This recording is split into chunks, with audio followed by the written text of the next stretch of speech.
I'll see you in the land of Mordor. Death awaits you at the border. Pass on through the gates of Thunder, destroy the ring of... Hi, Middle-earth role-playing fans. Roman Daisel is back. Today we're going to be looking at Pirates of Pelargir. This was 8104 of the series, and it was made in 1987. I think I paid $8 plus taxes for this thing from Endless Adventure, I believe. And it's one of the first ready-to-run adventure modules that I actually bought. What's cool about this one is that Agnes McBride did the cover art. Now, I played this one quite a bit with a group of guys in high school. I actually had a model boat. It was wood. It was from my grandfather and passed on to me. It was about, I'm going to say, 2 feet long from the top of the bowsprit to the stern. And it might have been a foot high. It was 3-masted. And it had all the rigging and all the sails. The sails were made of plastic, but the rigging was plastic. But it was the masts were made of wood. And it was about 6 inches wide. And we would use figures that I had from the game Shogun, which was like Axis and Allies from Milton Bradley that came out in the 80s. We used my Shogun figures to represent crewmen on the ship. Unfortunately, we only had one ship, and whenever we had to play the boarding adventure for this game, then we had to simulate that with something else. But it was pretty fun to play. Now we're back to the table. Pirates of Pelargir has a really nice map on the back insert cover. Merp never filled in the gaps of these two maps that you see. I have a map of southern Gondor, which just shows Tolfalis and a couple of the smaller towns. And then I have the Umbarian map, which doesn't go far north enough. This map was really nice, and then it filled in all the gaps and named a lot of little towns and villages, which can be found in the Southern Gondor book. Some of them can. Then you get your guidelines on handling the play. Again, you get some player characters that you can use if you don't want to make your own or if you want to add somebody. And then we go into the introduction. So the timeline is 1640. It's a few years after the Great Plague, and trade in the region has collapsed. The Haradrim were not as affected by the Great Plague as the North was, as Gondor was. But they still got affected enough that there's no major attacks on Gondor this time. Trade between Gondor and the south is picking up by 1640, slowly but surely. And with it comes piracy. The pirates had kind of died out during the Great Plague, but now they're coming back slowly but surely as trade is also getting back into it. The red sandstone cliffs of the Rad Coast are a perfect place for pirates. There are many little cuts and delvings in the cliff face, so it provides shelter for pirates. And there's also a chain of islets that provide havens for pirates as well. So then we got the history of a Belfalis pirate. It's the history of Moonstone Fortress. And Moonstone Fortress in its history has a pale blue-gray magical gem mounted in its walls that protects the walls of the fortress against catapults, rams, and sapping. It's like a plus 20 against those. And it also has a unique alarm call if an intruder comes in that's not invited. The current heir is a guy named Gedron Moonstone. One night, there's a shipwreck, and the people in the castle, there's only like 9 of them, kind of Gedron, go down and they search the shipwreck because that's common practice anywhere. That when there's a shipwreck, next day you look for survivors and for anything you could salvage. There's one shipwreck survivor, a guy named Zakad Ilzarek, and he was a prisoner. He was being transported back to Umbar for crimes. So as he's recovering, him and Gedron are talking, and he influences Gedron. And Zakad, he tours Moonstone Fortress and finds out that there's a little haven underneath the fortress in a cavern just below the cliffs. And he thinks this would be a great place to hide a couple of ships. So him and Gedron hatch this plan. At first they just do straight up robbery. They rob some caravans to get some money and loot to buy a small ship. And then they set out in their small ship, fake a shipwreck or a sinking ship. You can do that by moving your ballast around. So an Umbarian warship comes by to help them out, and the small crew on board, they're grateful to be alive, and they have and unload some cask of what they're trading, which is wine. The wine is poisoned, and the Umbarian crew, they succumb to the poison, and those who don't are killed quickly. And thus, Gedron and Zakad get themselves a small warship. Then they start gathering a more experienced crew.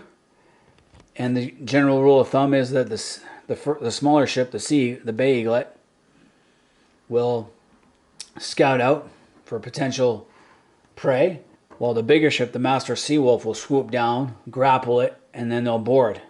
And Gedron, he leads all boarding parties, laughing as he does it because he's so happy to be doing something that he gets the nickname the Laughing Reaver. Zokhad, being the sailor, he guides the vessel. So they also get supplies by raiding the occasional caravan to get new supplies and slaves. They buy some. So then it goes right into the NPCs, the Laughing Reaver and his crew.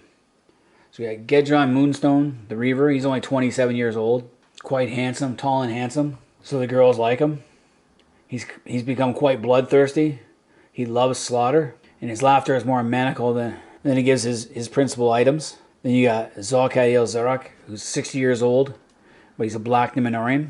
Taller, more muscular than Gedron, ex-commander. And while he doesn't suffer fools gladly, he seems to have a lot of patience for Gedron, mainly because he knows that eventually Gedron's going to get himself in trouble and get himself killed in a raid, leaving Zokhad in charge of the 2 ships in the Moonstone Fortress. So he's in no real hurry. Then you get the pirate lieutenants and a description of them. There's quite a few of them. Then you get the other inhabitants of Moonstone. Adventure 1, the Lady Gilwen. So this starts off in Gondor and Fenuland, which is up here, a small town on the coast of Lebanon. And it's where a lot of merchants stop before they cross the Bay of Belfalas. And at the bar, at the tavern called the Tipsy Triton, you and your group of adventurers will get recruited by Halaton, the captain of the Lady Gilwen, to provide extra muscle for his ship, become crewmen. Now either you can accept this and move on, or not. If you don't accept this, then you move on to the second adventure. If you decide to move on to do this one, then that's cool. So for this one, I had a boat like this. We used my boat for this adventure. It was pretty interesting, having guys climb up the rigging and stuff like that. Now they do get player characters, which I never used because we use our own. Then you have the non-player characters. Then you have the coastal design, so you have a coastal merchantman from Gondor. So the Lady Gilwen would look like this. The Bay Eaglet, which is Gedron's original ship, would look like a Harridan coastal merchantman. And then finally you get the coastal raider, which would be the Master Seawolf that Zokhad usually pilots around. Non-player characters are Halaton of Pelargir, who's the ship captain. His son Halimir of Pelargir. Red Dorian, who is Halmir's wife. I don't know why you bring your wife on board, but oh well. You have the first mate, you have the ship's doctor, stuff like that. The task. The task is obviously to sail your boat and guard the ship. So the encounters, there's no rolling for encounters. Though on the 3rd day you could encounter a sea monster. We never did the sea monster adventure because that's just too much. On the 5th day you get pirates. So Lady Gillen scouted out by the Bay Eaglet, and then finally the Master Seawolf will come at you and try and board you. So once it boards, you fight off the boarders, and this is where it gets interesting. So if you can also try and board the Seawolf, the Master Seawolf, and try and take the ship from behind. You might be outnumbered in this one because the Bay Eaglet could also swoop in later on and join the fray. But for the most part, your party has to fight them off and save the ship as much as possible. So either you lose the battle, in which you become a galley slave for the rest of your life, or it's a draw and you force the raiders back onto the ship. They cut the lines holding the ships together and then flee. Or you completely win the fight and you've captured the Seawolf and hang Gedron and Zokhad. Though for Adventure 2, it's Halmir's wife, Dorian, she gets kidnapped. She gets taken prisoner. And then the raiders flee. That leads into Adventure 2 is search for the raiders' harbor. So there's 2 ways you can look at this. Either way, you're going to pull into the port of Suk-Oda, which you have to look on the insert map to find out where that is. And if the Lady Gillen lost the battle, the survivors pull into port some 10 to 14 days later. And Dorian, who happens to be the wife of Helmir, was also taken, so she's kidnapped. And so Helmir and his father Halaton are really pissed off and are offering a huge reward. And even if the raiders lost to the Lady Gilwen, Halaton would still be pissed off enough that he wants to go after them. And the people of Suk-Oda will do the same because pirates are never good for business. Not that way. They are and they aren't. So you have 2 scenarios. Either you won or you lost. It goes that way. When I played, we won and we went after them. We went into Sokoto, then we got some more supplies, got some horses and stuff like that, and went after them. So now you got the player characters. They give you more player characters for this, which we never used. Non-player characters. Some of them you can visit and get some information. The task is, of course, to discover the stronghold and harbor of the Laughing Raider and his crew. No one knows the identity of the pirate, but many are suspicious about Moonstone Fortress and its inhabitants. After all, where does Gedron get all his money from? Because he spends it at Sokoto. So you're going to start at the Northern Girl Tavern and move on from there. The rewards, there's 100 gold pieces for the discovery of the Raider Stronghold by Hallaton himself, and then others are also adding to the pot. So if you go by land, you're going to get expedition and encounter. So if you approach by land, the first day encounters, you have to make a roll.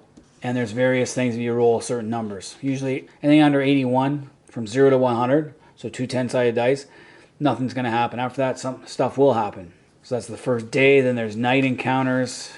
There's also a nice layout of Moonstone Fortress. So you see the fortress, the road to Sokoto, the ruins of an old lighthouse, and then there's the Reaver's Cut, which is right here. Second day encounters, which is much the same as the first. You could also approach by sea, see if you can find it, which will be harder because the cut is a little bit secretive and more watched. And then you add the fortress itself. Once you get to the fortress, you have to see who's there.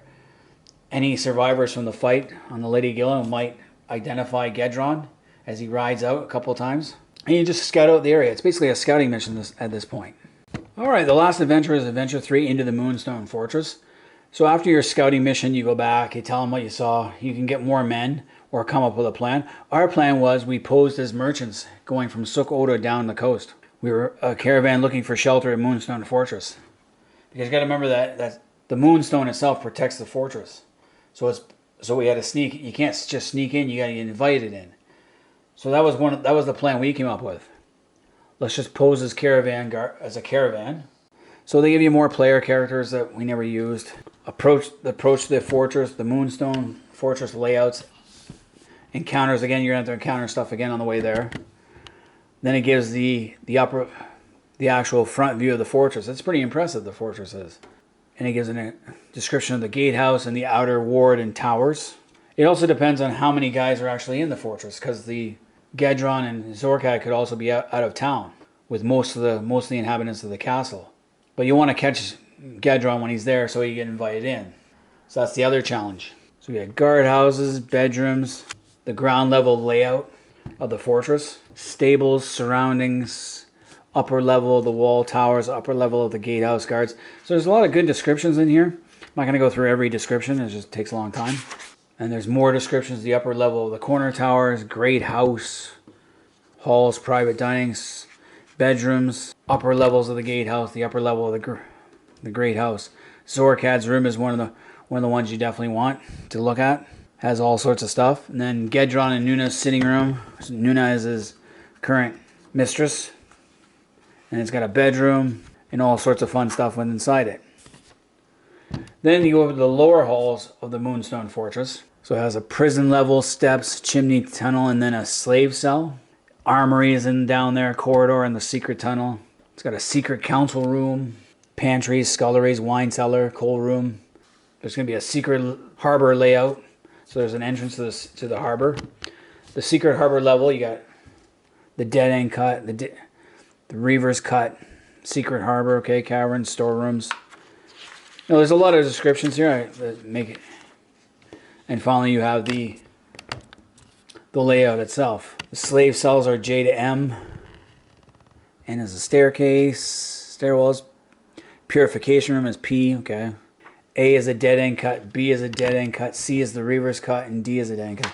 So you want to go C. C is the way in. So there's 3 main obstacles. A, B, C, or D are the cuts, and you want to make sure you get the right one. If you're coming in by sea, you have to discover which one's the actual cave mouth. There's a temple to the Malikium sea god. So I love these layouts. We played this. It was great playing this one. Had a lot of fun. We did. Encounters. Obviously the high command. So you're going to face off with Gedron, Zorkat, and the 4 other captains. Olber and Kelder. They're obviously not going to be easy to fight. And it goes through all the people you might encounter.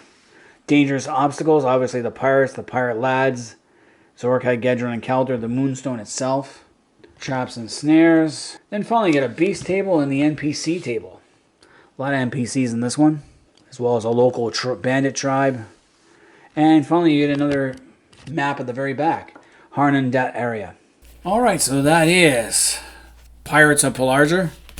The back cover just has another map and some descriptions. I thought this was an excellent adventure module. You didn't have to play the first adventure. You skip right to the second one if you wanted to. We did all three except for the Kraken scene because I wasn't really big on that one. None of us were. But the fighting pirates on a boat, doing the scouting mission, rescuing a damsel in distress for the third adventure, and going through the fortress itself. It was really cool. The guys I played with enjoyed it. We had a good laugh over it. It's probably the first one of the naval scenarios that you find. Havens of Gondor and Sea Lords of Gondor really didn't have a lot of naval warfare within it. But this was the first one that was strictly, the half it was based on naval warfare. So I like that. And just having the replica boat that I had made it great. I wish Games Workshop would also come out with a Corsair vessel. I know Lego did. I don't know why Games Workshop can't. But anyway, that's my take on Pirates of Pelargir. Anyone else who has this adventure book, let me know if you guys played it, what you thought of it, and leave comments in the comment section. And if you're new to the channel, subscribe, hit the like button. And until next time, I am Roman Daisel. I am out of here.